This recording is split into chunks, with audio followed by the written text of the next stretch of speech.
ವಿಶೇಷವಾಗಿ ಬಾಬಾ ಸಾಹೇಬ್ ಅಂಬೇಡ್ಕರ್ ಅವರ ಪುತ್ಥಳಿ ಆವರಣದಲ್ಲಿ ನಮ್ಮ ಮಾದೇಗೌಡರು ಮತ್ತು ಈ ಭಾಗದ ಎಲ್ಲ ಲೀಡರ್ಗಳು, ಎಲ್ಲ ಸಮಾಜದ ಗಣ್ಯರು ಬಾಬಾ ಸಾಹೇಬ್ ಅಂಬೇಡ್ಕರ್ ಅವರಿಗೆ ಒಂದು ವಿಶೇಷವಾದಂಥ ರೇಷ್ಮೆ ಒಂದು ಹಾರವನ್ನು ಬಾಬಾ ಸಾಹೇಬ್ ಅಂಬೇಡ್ಕರ್ಗೆ ಹಾಕೋದ್ರ ಮುಖಾಂತರವಾಗಿ ಭಾರೀ ಬಹುಮತಗಳಿಂದ ಸರ್ಕಾರ ರಚನೆಯಾಗಿದ್ದಂಥ ಕಾಂಗ್ರೆಸ್ ಸರ್ಕಾರಕ್ಕೆ ಈ ರಾಜ್ಯದ ಶೋಷಿತ ಜನಾಂಗ, SC, ST, OBC ಮತ್ತು ಅಲ್ಪಸಂಖ್ಯಾತ ಮುಸ್ಲಿಮ ಎಲ್ಲ ಧರ್ಮೀಯರು ಒಂದು ಕಾಂಗ್ರೆಸ್ಗೆ ಬಹುಮತವನ್ನು ಕೊಟ್ಟು ಒಂದು ಒಳ್ಳೆಯ ಸರ್ಕಾರವನ್ನು ರಚನೆ ಮಾಡಿದರು.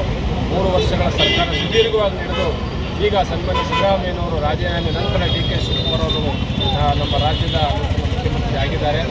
ಈ ಭಾಗದಲ್ಲಿ ನಮ್ಮ ತನ್ವೀರ್ ಶೇಟ್ ನರಸಿಂಹರಾಜ ಕ್ಷೇತ್ರದ ಶಾಸಕರು 6 ಬಾರಿ ಗೆದ್ದಿರ್ತಕ್ಕಂತಹ ಹಿರಿಯ ಶಾಸಕರ ಜೊತೆಗೆ ಸಚಿವರಾಗಿ ಭಾಳ ಅನುಭವವನ್ನು ಪಡೆದಿರ್ತಕ್ಕಂಥವ್ರು. ಹಾಗೆ ಈ ಭಾಗದ 8 ಜಿಲ್ಲೆಗಳಲ್ಲಿ ಹಾಸನ ಆಗಿರ್ಬೋದು, ಮಂಡ್ಯ ಆಗಿರ್ಬೋದು, ಚಾಮರಾಜನಗರ, ಮೈಸೂರು ಆಗಿರ್ಬೋದು, ಕೊಡಗು ಆಗಿರ್ಬೋದು, ಈ ಎಲ್ಲ 8 ಜಿಲ್ಲೆಗಳಲ್ಲೂ ಉಸ್ತುವಾರಿ ಸಚಿವರಾಗಿ ಅಥವಾ ಈ ಭಾಗದ ದಲಿತ ನಾಯಕರಾಗಿ ಹಿರಿಯ ಮತ್ಸರಿಗಳಾಗಿರ್ತಕ್ಕಂಥ ಅನುಭವಿಗಳಾಗಿರ್ತಕ್ಕಂಥ ಎಚ್ ಸಿ ಮಾದೇವಪ್ಪನವರಿದ್ದಾರೆ. ಹಾಗಾಗಿ ಹಳೇ ಮೈಸೂರು ಪ್ರಾಂತ್ಯದಲ್ಲಿ, ಹಳೇ ಮೈಸೂರು ಭಾಗದಲ್ಲಿ ಯಾವೊಬ್ಬ ಶಾಸಕರಿಗೂ ಸಚಿವ ಸ್ಥಾನ ಸಿಕ್ಕಿಲ್ಲ. ಈಗಾಗಲೇ 1 ವಿಕೆಟ್ ಬಿದ್ದೋಗಿದೆ. ಈಗಾಗಲೇ ಸರ್ಕಾರಕ್ಕೆ ಒಂದು ಅಪಶಕುನ ಪ್ರಾರಂಭ ಆಗಿದೆ. ರಾಮಲಿಂಗಾರೆಡ್ಡಿಯವರ ರಾಜೀನಾಮೆಯ ನಂತರ ನೂತನ ಸರ್ಕಾರಕ್ಕೆ ಅಪಶಕುನ ಪ್ರಾರಂಭ ಆಗಿದೆ. ಮುಂದೆ ಇದು ಆಗುವುದು ಬೇಡ. ಈ ಭಾಗದಲ್ಲಿ, ಹಳೆ ಮೈಸೂರು ಭಾಗದಲ್ಲಿ ಬಹಳ ಅತ್ಯಂತ ಯಶಸ್ವಿ ನಾಯಕರಾಗಿರ್ತಕ್ಕಂಥವ್ರು ತನ್ವೀರ್ ಶೇಟ್ ಅವರು, ಸನ್ಮಾನ್ಯ ಎಚ್ ಸಿ ಮಾದೇವಪ್ಪನವರು. ಹೀಗಾಗಿ 8 ಜಿಲ್ಲೆಗಳಲ್ಲಿ ಕೊರತೆ ಎದ್ದು ಕಾಣ್ತಾ ಇದೆ. ಅಲ್ಪಸಂಖ್ಯಾತರು 100ಕ್ಕೆ 100 ಮತವನ್ನು ಕಾಂಗ್ರೆಸ್ಗೆ ಹಾಕಿದ್ದಾರೆ. ದಲಿತರಲ್ಲಿ ಭಾಳಷ್ಟು 100ಕ್ಕೆ 100 ಮತ ಕಾಂಗ್ರೆಸ್ಗೆ ಬಿದ್ದಿವೆ. ನಮ್ಮ ಮತ ಬೇಕು, ನಮ್ಮ ಹಿತ ಬೇಡ ಅಂದರೆ ಕಾಂಗ್ರೆಸ್ಗೆ ಖಂಡಿತವಾಗ್ಲೂ ಎಳ್ಳು ನೀರು ಬಿಡ್ತಕ್ಕಂಥ ಕೆಲಸ ಆಗಿಬಿಡುತ್ತೆ. ದಯಮಾಡಿ ನಮ್ಮ ಕಾಂಗ್ರೆಸ್ನ ಹೈಕಮಾಂಡ್ನವರು ಏನು ಡೆಲ್ಲಿಲಿದ್ದಾರೆ, ಇವತ್ತು ಬಂದಿದ್ದಾರೆ ಬೆಂಗಳೂರಿಗೆ, ಮುಂದೆ ಇದು ಅಪಶಕನ ಆಗೋದು ಬೇಡ. ಇನ್ನು 2 ವರ್ಷ ಸುದೀರ್ಘವಾಗಿ ಸರ್ಕಾರ ನಡೀಬೇಕು. ಆ ಕಾರಣಕ್ಕೆ ಇವತ್ತು ನಮ್ಮೆಲ್ಲ ನಾಯಕರ ಸಮ್ಮುಖದಲ್ಲಿ ಸನ್ಮಾನ್ಯ ತನ್ವೀರ್ ಶೇಟ್ ಅವರಾಗ್ಬೋದು ಮತ್ತು ನಮ್ಮ ಮಾದೇವಪ್ಪನವ್ರಿಗೆ ಯಾವುದೇ ರೀತಿ ಕಡೆಗಣಿಸಬಾರ್ದು. 8 ಜಿಲ್ಲೆಗಳಿಗೆ ಪ್ರಾತಿನಿಧ್ಯ ಇಲ್ಲ ಇಲ್ಲಿ. ಹಾಗಾಗಿ 8 ಜಿಲ್ಲೆಗಳ ಪ್ರಾತಿನಿಧ್ಯವನ್ನು ಗಮನದಲ್ಲಿಟ್ಟುಕೊಂಡು ಅನುಭವಿ ರಾಜಕಾರಣಿಗಳು, ಹಿರಿಯ ಮತ್ಸರಿಗಳಾಗಿರೋದ್ರಿಂದ ಅವರನ್ನು ನೀವು ಸಂಪುಟಕ್ಕೆ ತೆಗೆದುಕೊಳ್ಬೇಕು ಅಂತಕ್ಕಂಥ ಒಂದು ಒತ್ತಾಯದ ನಿರ್ಣಯವನ್ನು ಮಂಡಿಸ್ತಾ ಇದ್ದೇವೆ. ನಾನು ಬೆಂಗಳೂರು ಹೊರಟಿದ್ದೇನೆ. ಒಳ್ಳೆಯದಾಗುತ್ತೆ. ಸಂಪುಟಕ್ಕೆ ಲಾಬಿ ಅನ್ನೋದಕ್ಕಿಂತ ಕಾಂಗ್ರೆಸ್ ಹೈಕಮಾಂಡ್ನವರು ಯಾರು ಅನುಭವಿಗಳಿದ್ದಾರೆ, 2ನೇ ತಲೆಮಾರಿನ ನಾಯಕರಾಗಿದ್ದಾರೆ, ಸತತವಾಗಿ 3 ಬಾರಿ 4 ಬಾರಿ 5 ಬಾರಿ ಗೆದ್ದವರಾಗಿದ್ದಾರೆ ಅಂತ ಕನ್ಸಿಡರ್ ಮಾಡಬೇಕು. ಅದನ್ನು ಹೈಕಮಾಂಡ್ನವ್ರು ಮಾಡಬೇಕು. ಮಾಡಲಿಲ್ಲ ಅಂದರೆ ಕಾಂಗ್ರೆಸ್ಗೆ ಖಂಡಿತ ಪ್ರಾರಂಭ ಆಗುತ್ತೆ. ಇಲ್ಲಿ ಸತತವಾಗಿ 3-4 ದಿನದಿಂದ ತನ್ವೀರ್ ಶೇಟ್ಗೆ ಸಚಿವ ಸಂಪುಟದಲ್ಲಿ ಸ್ಥಾನ ಪ್ರತಿಭಟನೆಗಳು ಮಾಡ್ತಾರೆ. ಇವತ್ತಿನ ವಿಶೇಷ ಏನು? ಇವತ್ತಿನ ವಿಶೇಷ ಏನಂದರೆ ಡಾಕ್ಟರ್ ಬಾಬಾ ಸಾಹೇಬ್ ಅಂಬೇಡ್ಕರ್ಗೆ ಒಂದು ಮಾಲಾ ಅರ್ಪಣೆ ಮಾಡಿ ನಮ್ಮ ಬೇಡಿಕೆ ಈ ರಾಜ್ಯದ ನೂತನ ಮುಖ್ಯಮಂತ್ರಿ ಆಗಿರುವ DK ಶಿವಕುಮಾರ್ ಸಾಹೇಬರಿಗೆ ವಂದನೆಗಳನ್ನ ಸಲ್ಲಿಸ್ತಾ, ಹಾಗೆಯೇ ನಮ್ಮ ಸಿದ್ದರಾಮಯ್ಯ ಸಾಹೇಬರು ಈ ರಾಜ್ಯದ ಮುಖ್ಯಮಂತ್ರಿಯಾಗಿ ಜನಪ್ರಿಯ ನಾಯಕರಾಗಿ 8 ವರ್ಷ ಆಡಳಿತ ಮಾಡಿ ಈಗ ಅವರು ರಾಜೀನಾಮೆ ಕೊಟ್ಟುಕೊಂಡು ಇನ್ನೂ ಸರ್ಕಾರನ ಮುನ್ನಡೆಸ್ತಾ ಇದ್ದಾರೆ ಅಂತ ಅಂದ್ಕೊಂಡು ಅವ್ರಿಗೂ ಒಂದು ಸ್ವಾಗತವನ್ನು ಬಯಸ್ತಾ ಇದ್ದೀವಿ.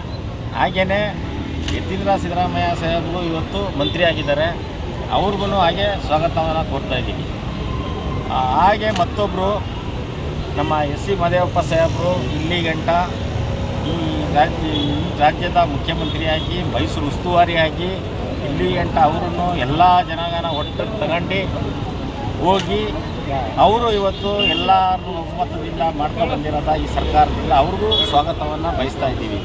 ಹಾಗೆಯೇ ಈ ರಾಜ್ಯದ ಇನ್ನೊಬ್ಬರು ಹರಿಪ್ರಸಾದ್ ಸಾಹೇಬರು, ಅವರು ಈಗ KPCC ಅಧ್ಯಕ್ಷರಾಗಿದ್ದಾರೆ.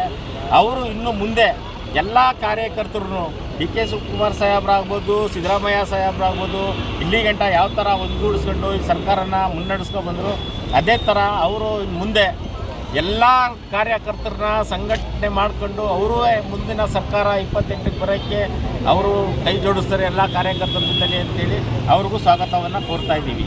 ಹಾಗೆಯೇ ಈಗ ನಮ್ಮ ಬೇಡಿಕೆ ಇರೋದು ಒಂದೇ, ನಮ್ಮ ತನ್ವೀರ್ ಶೇಟ್ ಸಾಹೇಬರಿಗೆ ಯಾಕೆ ಅವ್ರಿಗೆ ಉಪಮುಖ್ಯಮಂತ್ರಿ ಕೊಡ್ತೀವಿ ಅಂತ ಹೇಳಿದರು, ಉಪಮುಖ್ಯಮಂತ್ರಿನೂ ಈಗ ಕೊಟ್ಟಿಲ್ಲ, ಇನ್ನೂ ಮಂತ್ರಿನೂ ಅನೌನ್ಸ್ ಮಾಡಿಲ್ಲ ಇಲ್ಲಿ ತನಕ.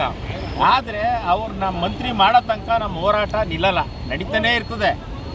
ಅವರು ಮಂತ್ರಿ ಅನೌನ್ಸ್ ಮಾಡಬೇಕು ಸರ್ಕಾರದಲ್ಲಿ, ಅಲ್ಲಿ ಗಂಟನೂ ನಮ್ಮದು ಹೋರಾಟ ನಡೀತಾನೆ ಇರುತ್ತೆ. ಆದರೆ ಅವರೇನು ಸುಮ್ಮನೆ ಇವತ್ತೇನೂ ಇಲ್ಲ, ಎಲ್ಲ ಸೋಲಿಲ್ಲದೆ ಇರೋ ಸರ್ದಾರ ಥರ 6 ಬಾರಿ ಅವ್ರು ಗೆದ್ದವ್ರೆ, ಅವ್ರ ತಂದೆ 7 ಬಾರಿ ಗೆದ್ದವ್ರೆ, ಅವ್ರು ದೊಡ್ಡಪ್ಪ ಗೆದ್ದಿದ್ದಾರೆ, ಎಲ್ಲ ಥರ ಜನಾಂಗ ಅವ್ರ ಜೊತೆಲಿದ್ದಾರೆ ಇಡೀ ರಾಜ್ಯದಲ್ಲಿ. ಅದರಲ್ಲೂ ಈಗ ನಮಗೆ ಅಲ್ಪಸಂಖ್ಯಾತರ ಲೀಡು ಅಂತಲೇ ಈ ಭಾಗಕ್ಕೆ 6-7 ಜಿಲ್ಲೆಗೆ ಕೊಟ್ಟೇ ಇಲ್ಲ ಅಂದರೆ ಯಾವ ಥರ ಸಂಘಟನೆ ಮಾಡ್ತಾರೆ ಅವರು? ಏನು ಅವರು ಬರೀ ಅಲ್ಪಸಂಖ್ಯಾತರಿಗೆ ಮಾತ್ರ ಅವರು ಲೀಡ್ರ್ ಆಗವ್ರ, ಎಮ್ ಎಲ್ ಎ ಆಗವ್ರ? ಪ್ರತಿಯೊಂದು ಜನಾಂಗದ ಎಮ್ ಎಲ್ ಎ ಅವರು. ಇಂಥ ಜನ ಅಂತಿಲ್ಲ. ಅದರಲ್ಲೂ ಇನ್ನೊಂದು ಹೇಳ್ತೀನಿ ಕೇಳಿ, ನಮ್ಮ ನರಸಿಂಹರಾಜ ಕ್ಷೇತ್ರದಲ್ಲಿ ಪ್ರತಿಯೊಂದು ಜಾತಿ ಇದೆ, ಇಂಥ ಜಾತಿ ಇಲ್ಲ ಅನ್ನಂಗಿಲ್ಲ.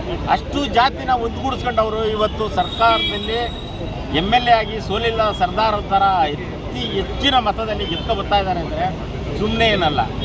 ಅಂಥ ಒಬ್ಬ ಶಾಸಕರಿಗೆ ಬದ್ರಿ ಕೊಡದೇ ಇರೋದು ನಮಗೆಲ್ಲ ತುಂಬ ಮನಸ್ಸಿಗೆ ನೋವಾಗಿದೆ.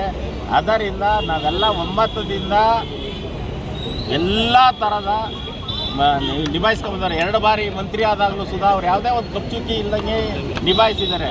ಅವರು ಇವತ್ತು ಯಾವುದೇ ಖಾತೆ ಕೊಟ್ಟರು ಸಮರ್ಥ ಇದ್ದಾರೆ, ನಿಭಾಯಿಸೋಕ್ಕೆ ರೆಡಿ ಇದ್ದಾರೆ. ಯಾವುದೇ ಖಾತೆ ಕೊಡಲಿ ಅವರು ಇವತ್ತು ಚೀಫ್ ಮಿನಿಸ್ಟರ್ ಆಗೋ ಲೆವೆಲ್ಗೂ ಖಾತೆ ಕೊಟ್ಟರು ನಿಭಾಯಿಸ್ತಾರೆ.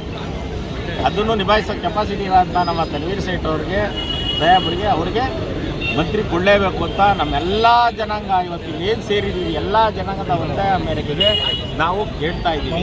ಇಲ್ಲಿಂದ ಮೈಸೂರಿಂದ ಬೆಂಗಳೂರು ವಿಧಾನಸೌಧದ ಗಂಟನೂ ಹೋರಾಟ ಮಾಡ್ತೀವಿ, ಪಾದಯಾತ್ರೆ ಮಾಡ್ಕೊಂಡು ಹೋಗಿರ್ತೀವಿ. ಹಂಗೂ ಇದು ಮಾಡಲಿಲ್ಲ ಅಂದರೆ ಅವರು ಫ್ರೀಡಮ್ ಪಾರ್ಕಲ್ಲಿ ಕುಂತು ಹೋರಾಟ ಮಾಡ್ತೀವಿ, ಉಪವಾಸ ಸತ್ಯಾಗ್ರಹ ಮಾಡ್ತೀವಿ. ನಾವು ಇಷ್ಟಕ್ಕೆ ನಿಲ್ಲಲ್ಲ. ಮಾದೇಗೌಡ್ರೆ, 2ನೇ ಲಿಸ್ಟಲ್ಲಿ ಅವ್ರು ಹೆಸರಿದೆ ಅಂತ ಅಂದ್ಬಿಟ್ಟು ಎಲ್ಲಷ್ಟು ಒಂದು ಮಾಹಿತಿ ಬಂದಿದೆ ಸರ್. ಇನ್ನೂ ನಮಗೆ ಯಾರಿಗೂ ಗೊತ್ತಿಲ್ಲ ಸರ್. ಅದು ನೀನು ಪ್ರತಿಭಟನೆ ವಾಪಸ್ತು ಅಂದ್ರೆ ಇನ್ನೂ ನಮಗೆ ಕನ್ಫರ್ಮೇಷನ್ ಇಲ್ಲ. ಅದಾದರೆ ನಾವು ಕೈ ಬಿಡ್ತೀವಿ, ಇಲ್ಲ ಅಂದರೆ ಈ ಹೋರಾಟ ನಿಲ್ಲಲ್ಲ ಸರ್. ಯಾರಿಂದ ಕನ್ಫರ್ಮೇಷನ್ ಸರ್ ರಾಜ್ಯ ಹೈಕಮಾಂಡ್ ಅಂತಾರೆ, ಇಲ್ಲಿ ಹೈಕಮಾಂಡಿಂದ ಬರಬೇಕು ಸರ್. ಹೈಕಮಾಂಡಿಂದ ತಂದಂಥವರು ನಮ್ಮ DK ಸಾಹೇಬರು ಈಗ ಚೀಫ್ ಮಿನಿಸ್ಟರ್ ಆಗಿದ್ದಾರಲ್ಲ ಸರ್, ಅವರು ಅನೌನ್ಸ್ ಮಾಡಬೇಕು ಸರ್. ಮುಂದಿನ ಇದರಲ್ಲಿ ನಾವು ಇದ್ದಿದ್ದವ್ರಿಗೆ ನಾವು ಮಾಡ್ತಾ ಇದ್ದೀವಿ, ಇನ್ನೂ 20 ಇದೆಯಲ್ಲ ಸರ್, ಬ್ಯಾಲೆನ್ಸ್ 20 ಇರೋದನ್ನು ನಾವು ಇದರಲ್ಲಿ ಮಾಡ್ತೀವಿ ಅಂತ ಅವರು ಇದ್ದಿದ್ದವ್ರ ಹೆಸರು ಅನೌನ್ಸ್ ಮಾಡಬೇಕಲ್ಲ ಬೆಳಗ್ಗೆ ರಾಜೀನಾಮೆ ಕೊಟ್ಟಿದ್ದಾರೆ. ಇನ್ನು DK ಶಿವಕುಮಾರ್ ಸರ್ಕಾರಕ್ಕೆ ಅಪಶಕುನ ಸರ್. ಏನೂ ಇಲ್ಲ, ಅದೆಲ್ಲ ಸರಿಪಡಿಸ್ಕೊತಾರೆ. ಸರ್ಕಾರದಲ್ಲಿ ಏನೋ ಮಂತ್ರಿದು ಅದು ಇದು ಇರ್ತಾವಲ್ಲ, ಒಂಚೂರು ಹೆಚ್ಚು ಕಮ್ಮಿ ಇದ್ದರೆ ಅದನ್ನು ಸರಿಪಡಿಸ್ಕೊತಾರೆ. ಅದು ಏನು ಅಂತ ಇಶ್ಯೂ ಆಗಲ್ಲ. ಏಕೆಂದರೆ ರಾಮಲಿಂಗ ರೆಡ್ಡಿ ಸಾಹೇಬರಿಗೆ ಸಚಿವ ಸ್ಥಾನ ಕೊಟ್ಟಿದ್ದಾರೆ, ಹೋಮ್ ಮಿನಿಸ್ಟರ್ ಕೊಟ್ಟಿದ್ದಾರೆ. ಅದರಲ್ಲಿ ಏನೋ ಒಂಚೂರು ವ್ಯತ್ಯಾಸ ಆಗಿದ್ರೆ ಅದನ್ನು ಸರಿಪಡಿಸ್ಕೊತಾರೆ ಸರ್ಕಾರದಲ್ಲಿ ಸರ್. ಒಟ್ಟಾರೆ ತಾವು ತನ್ವೀರ್ ಸೇಠ್ ಅವರಿಗೆ ಸಚಿವ ಸ್ಥಾನ ಕೊಡಲೇಬೇಕು, ಹಿಡಿದಿದ್ದೀವಿ, ಬಟ್ ಹಿಡ್ದೇ ಇದ್ದೀವಿ ಸರ್. ಎಲ್ಲ ನೋಡಿ ಎಲ್ಲ ಥರ ಜನ ಇದ್ದಾರೆ, ಒಂದು ಜನ ಅಂತ ಇಲ್ಲ. ಈಗ ನೋಡಿ ಸರ್, ಕಳೆದ ಎಲೆಕ್ಷನ್ ಒಂದೇ ಇಲ್ಲ, ಎಷ್ಟು ಎಲೆಕ್ಷನ್ ನಡೆದಿದೆ ಇಲ್ಲಿ ಗಂಟ. MP ಎಲೆಕ್ಷನ್ಗಳು, MP ಎಲೆಕ್ಷನ್ನ ನೀವು ನೋಡ್ಕೊಬನ್ನಿ. ಪ್ರತಿ ಎಲೆಕ್ಷನಲ್ಲಿ ನರಸಿಂಹರಾಜ ಕ್ಷೇತ್ರದಿಂದ ಅತಿ ಹೆಚ್ಚಿನ ಮತ ಕೊಟ್ಟು ಇಲ್ಲಿ ಈ ಕ್ಷೇತ್ರದಲ್ಲಿ ಬರ್ತಾ ಇರೋಂಥ ಮತ ಇಡೀ ಮೈಸೂರು ಜಿಲ್ಲೆ ಒಳಗಡೆ ಬಂದುಬಿಟ್ರೆ ಮೈಸೂರು MP ಅತಿ ಹೆಚ್ಚಿನ ಮತದಿಂದ ಗೆಲ್ತಾರೆ ಸರ್ ನಮ್ಮ ಕಾಂಗ್ರೆಸ್ಸಲ್ಲಿ. ಆದರೆ ಆದ ಕಾರಣ ಈ ಕ್ಷೇತ್ರದಲ್ಲಿ ಇನ್ನೂ ಒಂದು ನೋಡಿ, ಕಾರ್ಪೊರೇಟರ್ಗಳು ಎಷ್ಟು ಚೆನ್ನಾಗಿ ಗೆಲ್ತಾ ಇದ್ದಾರೆ, ಎಷ್ಟು ಚೆನ್ನಾಗಿ ಗೆಲ್ತಾ ಇದ್ದಾರೆ ಸರ್. ಸಂಘಟನೆ ಇಲ್ಲದಂತೆಯೇ ಅಷ್ಟೊಂದು ಹೆಚ್ಚಿನ ರೀತಿಯಲ್ಲಿ ಕಾರ್ಪೊರೇಟರ್ ಗೆಲ್ತಾರ. ಅದೇ ಥರ ಎಲ್ಲ ಕ್ಷೇತ್ರದಲ್ಲೂ ಗೆದ್ಕೊಬಂದರೆ ಮೇಯರ್ ನಮ್ಮವರೇ ಆಯ್ತಾರೆ. ಇನ್ನೊಂದೇನಪ್ಪ ಅಂದರೆ ಕಾರ್ಯಕರ್ತರನ್ನ, ಕೆಳಮಟ್ಟದ ಕಾರ್ಯಕರ್ತರನ್ನ ಗುರುತಿಸ್ತಾ ಇಲ್ಲ ಈ ಸರ್ಕಾರದಲ್ಲಿ. ಕಾರ್ಯಕರ್ತರು ಇಲ್ಲದಂತೆಯೇ ಈಗ DK ಸಾಹೇಬ್ರು ಆದ ಮೇಲೆ KPCC ಅಧ್ಯಕ್ಷರನ್ನ ಕಾರ್ಯಕರ್ತರು ಮಾಡಿ ಹೆಂಗೆ ಮಾಡ್ತೀವಿ ಹಿಂಗೆ ಮಾಡ್ತೀವಿ ಅಂತ ಹೇಳಿದ್ರು. ಕಾರ್ಯಕರ್ತರು ಹೆಂಡತಿ ಮಕ್ಕಳು ಮನೆ ಮಠ ಬಿಟ್ಟು ಹೋರಾಟ ಮಾಡ್ತಾರೆ. ಎಲೆಕ್ಷನ್ ಟೈಮಲ್ಲಿ ಹೊಡೆದಾಡ್ತಾರೆ, ಆ ಪಾರ್ಟಿ ನಮ್ಮದು ಈ ಪಾರ್ಟಿ ನಿಮ್ಮದು ಅಂತ ಪ್ರಾಣ ಕೊಟ್ಬಿಡ್ತಾರೆ ಎಷ್ಟೋ ಜನ. ಕಾರ್ಯಕರ್ತರನ್ನ ಯಾವಾಗಲೂ ಗುರುತಿಸೋದಿಲ್ಲ. ಸರ್ಕಾರ ಬರೋಗಂಟ ಕಾರ್ಯಕರ್ತರು ಬೇಕು, ಸರ್ಕಾರ ಬಂದಕ್ಕೆ ಕಾರ್ಯಕರ್ತರು ಬಿಡ್ಬಿಡ್ತಾರೆ. ಈಗ ನೀವು ಎಷ್ಟು ದಿನ ಗಡುವು ಕೊಡ್ತೀರಿ ಸರ್? ಗಡುವು ಏನಿಲ್ಲ, ನಮ್ಮ ಇವರು ಮಂತ್ರಿ ಆಗೋವರೆಗೂ ನಾವು ಮಾಡ್ತೀವಿ ಸರ್. ಪ್ರತಿಭಟನೆ ವಾಪಸ್ ತಗೊಂಡ್ರಲ್ಲ? ಪ್ರತಿಭಟನೆ ವಾಪಸ್ ತಗೊಂಡಿಲ್ಲ, ಇದು ಪರ್ಮಿಷನ್ಗೆ ಒಂದು ಸ್ವಲ್ಪ ಇದು ಮಾಡಿದ್ದಾರೆ, ಅದಕ್ಕೆ ನಾವು ಇದು ಮಾಡಿದ್ದೀವಿ, ಸ್ಟಾಪ್ ಮಾಡಿದ್ದೀವಿ. ಪ್ರತಿಭಟನೆ ಮುಂದುವರಿತದೆ. ನಾನು ಹೇಳ್ತಾ ಇದ್ದೀನಿಲ್ಲ, ಇಲ್ಲಿಂದ ಪಾದಯಾತ್ರೆ ಮಾಡೋದು ಖಂಡಿತ.